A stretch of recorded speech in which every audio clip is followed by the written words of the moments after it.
Se você chegou até aqui, você está seguindo comigo essa série sobre o livro Pense como um Artista, do Will Gompertz. Vamos lá comigo, continue aí ligado que tem muito mais, são 10 capítulos ao todo. A gente vai chegar agora no meio, vamos falar do capítulo 5 e do capítulo 6 aqui no vídeo. Vamos lá?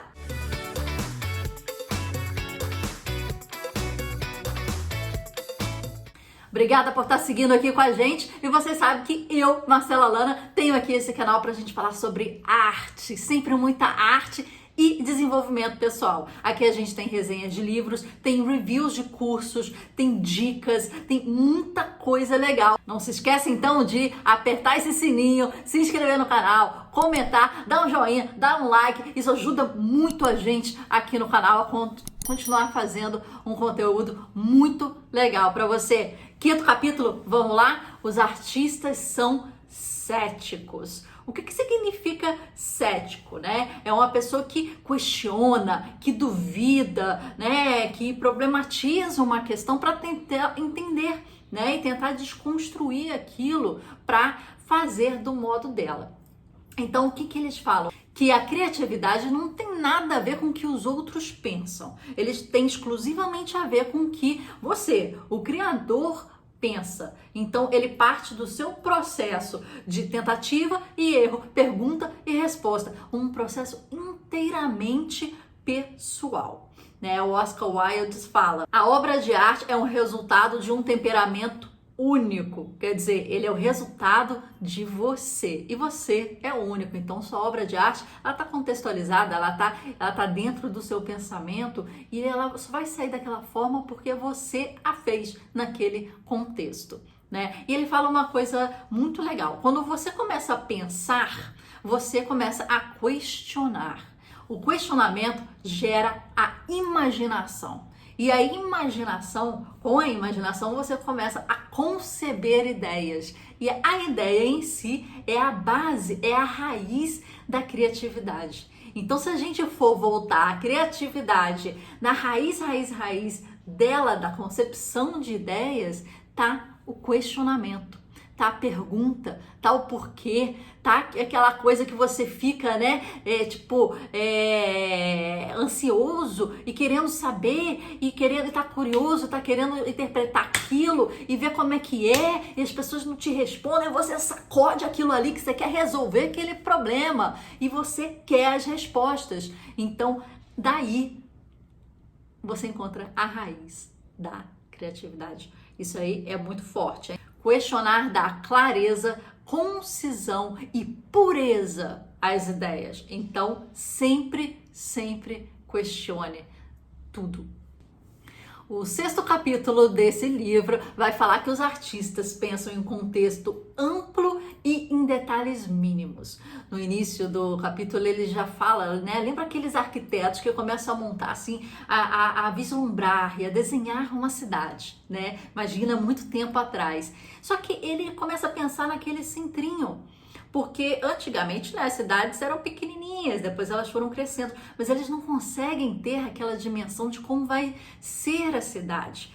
Não conseguem mapear como é que é, né, a vegetação, a plantação, a geografia no entorno e não conseguem vislumbrar que ela vai crescer. Então fica uma cidadezinha com um centrinho assim e depois tudo mal acabado, tudo indo para as colinas, tudo indo para o morro, tudo indo para desengonçado, porque quem projetou inicialmente não conseguiu ter uma visão ampla, apesar de executar pequeno, apesar de executar num contexto com certos recursos, mas não tem uma visão ampliada.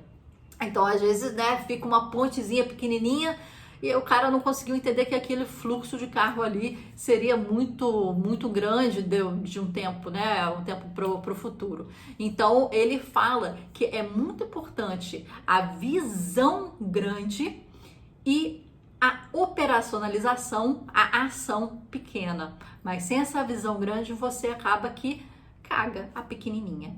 E ele dá o exemplo de Luc Tuymans, que fala sobre o processo criativo dele, né? Fala que ele cria todas as obras em um dia só, que ele se passa no segundo dia, ele olha a tela, né? Ele até questiona E se você olha a tela no segundo dia e você não gosta, eu falo assim, se eu não gosto, eu pego e jogo no lixo. Eu faço a minha tela em um dia e acabou. Se eu não tô afim, eu não vou ficar remendando, eu não vou ficar pensando novamente, eu jogo no lixo, eu começo uma outra e pronto. Ele fala do processo que ele trabalha em molhado em cima de molhado. Então, é uma base molhada com tinta molhada e aquilo se flui muito, né? E é muito difícil você operacionalizar aquilo, senão fica um grande borrocão. Então, você tem que realmente imaginar o que você vai fazer, pensar, estruturar para quando você colocar a mão na massa, você já fazer direitinho. É esse ponto que ele coloca. Outra coisa curiosa do processo criativo do Luke, que ele fala, é que antes de colocar o pincel no quadro, ele já pensa a exposição como um todo. Ele já pensa o local, já pensa a quantidade de obras de arte, ele já pensa a interação das obras de arte entre uma e outra, e ele sabe que depois uma vai ser comprada por uma pessoa, outra vai ser comprada por um colecionador, mas ele pensa que no futuro, de repente, vai ter alguém que vai querer juntar e refazer aquela exposição como ele visualizou, porque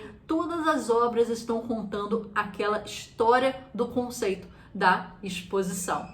Então, olha que interessante isso, você vislumbrar, né, o jeito que você vai apresentar ao público e como o público vai experienciar aquela coleção, aquela fase, né, aquela exposição, antes mesmo de começar a se preocupar com um detalhe, né, a perspectiva, né, a textura de cada tela em si. E ele termina com uma frase super legal sobre a criatividade. A criatividade é como um jogo de xadrez, em que os melhores jogadores são aqueles que conseguem pensar em vários movimentos antecipadamente, sem perder de vista a situação imediata. Então, encerramos aqui esses 2 capítulos e vamos pro próximo vídeo. Vamos lá?